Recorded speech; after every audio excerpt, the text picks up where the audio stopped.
throttle body po pala ng ano to, ng Montero na ini-GR cleaning ko, carbon cleaning.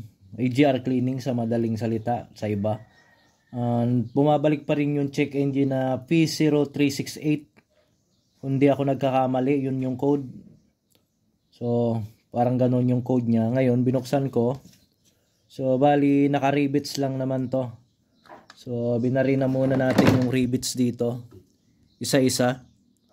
So, pagkatanggal ng rivets, tinuklap natin ng dahan-dahan. So, ito na yung nakita natin. Tama nga yung duda ko.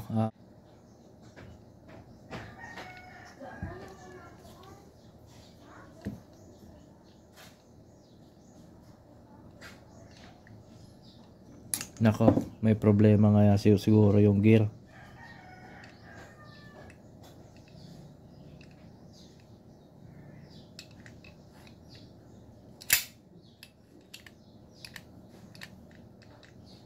Oo, may problema yung gear kaya nagkakaroon siya ng code. May basag na to.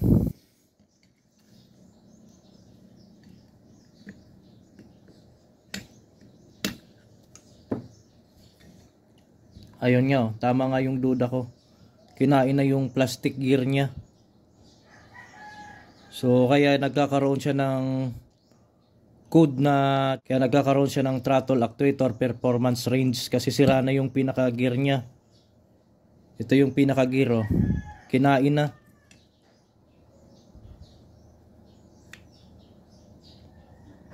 So ayan, papaalam muna natin to sa may-ari kasi yung pinaka gear ng throttle actuator nasira na.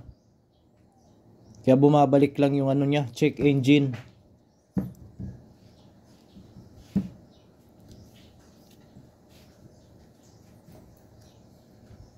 Yan, laki ng damage niya, oh. Ang lalim na. So lilinisin ko muna to guys para makita nyo kung ano itsura ng ng gear niya. Lumalim na yung gear, oh. Kinain na ng todo. So baka mayroon din tayo mahanap na replacement na gear. Yun na lang ilalagay natin.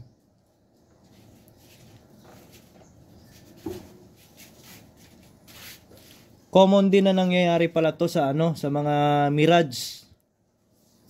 Nung kadalasan Mitsubishi talaga nagkakaroon ng problema nito, oh.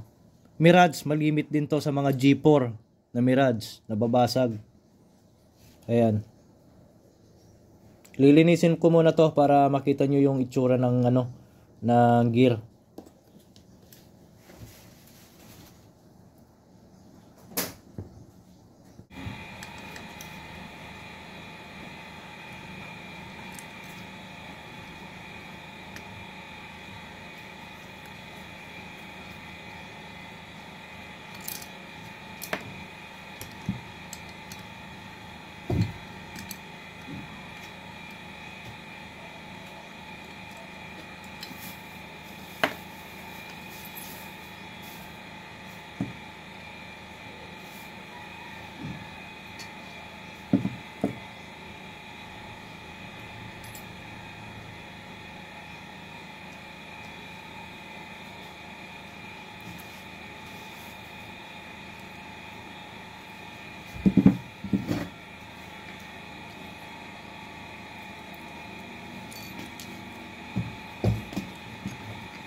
Wala na, oh. Sira na yan. Kasi dapat pag inikot mo to, itong isang gear na to dapat sasabayan. Wala na, hindi siya sumasabay. Yan, oh. Dapat itong throttle plate gumagalaw yan pag okay yung gear. Yan, umiikot lang na siya ng umiikot. Hindi na nagka-counter tong dalawa.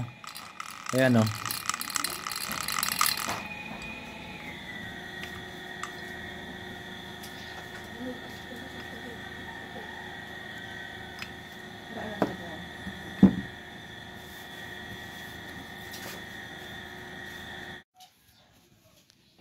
So ayun na guys, working na pala ako dito sa ating ginagawang throttle body.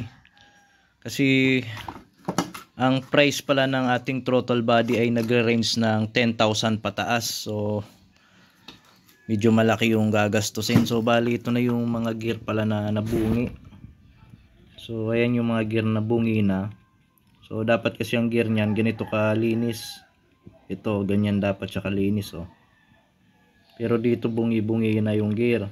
Tapos kung maalala nyo, ito yung gear na bungi na rin. So ayan, ni-repair ko na yan. So ang nilagay lang natin dito ay PVC. So ito yung PVC nya. So kinat ko yung PVC, tapos siyempre ginawa na rin natin ang paraan kung paano natin siya ikakabit. So bali binilog ko lang ito, na nakabilog lang siya. Pagkabilog, nilagay ko siya dito sa sabay mighty band. So ginamitan natin ng glue yan. Tapos sabang pinoporma natin yung yung gagawing gear. So bali hinihit gun ko po siya para mapormang bilog. So kaya ito na yung kinalabasan niya. So pagtsatsagaan nyo lang siya gagawa ng forma ng gear. So ito na yung natin, ito na yung pinaka natapos na repair na gear. Ayan. So bali dito na yan pala. So kung mari-repair ko pa to, gaganda na yung nito, gaganda na yung ikot, bali sasabay na siya. Pero kung makikita nyo dito, pag iniikot ko na siya, sumasabay na yung throttle plate. So ayan, oh. Umiikot na siya. So kung makikita nyo dito, yung throttle plate din gumagalaw. So bali ang gagawin ko na lang,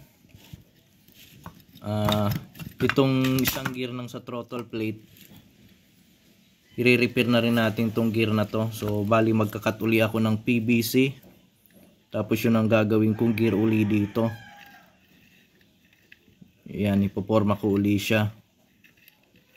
So pagtsatsagaan ko uli yung natin gagawing gear.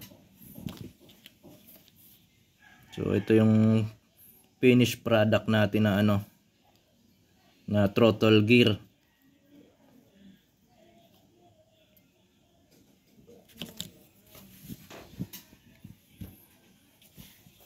Yan, gagawin ko muna tong isa. So bali yung paggagawa kasi guys, hindi ko na napapakita kasi wala namang special sa pagre-repair nito. So ang lang dito, ang advantage mo lang kung marunong ka sa pagre-repair at meron kang mga idea kung paano mo siya i-repair na medyo tatagal at matibay. Yan, gagawin ko na muna tong isa.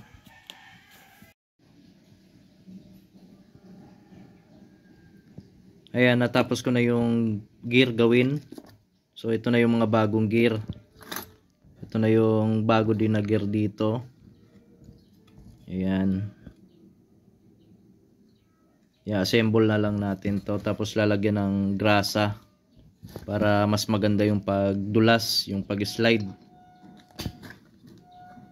Lilinisin ko na lang to para i-assemble uli. Tapos iti-testing yung niya, actuation. Pero ito, sumasabay na to. Maganda na yung sabay. Malambot na. Ayan, oh. Ayan yung niya, oh.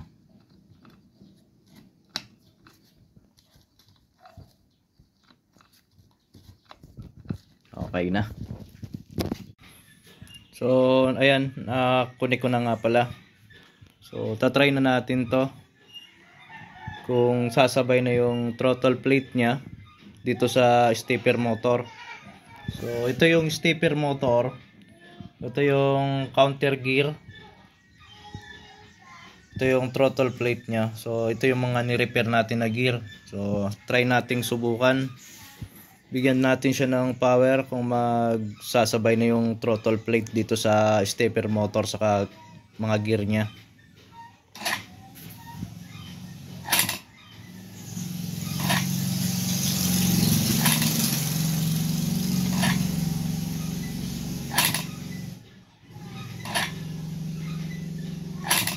So ayan, kung makikita nyo, nag-opening close na siya.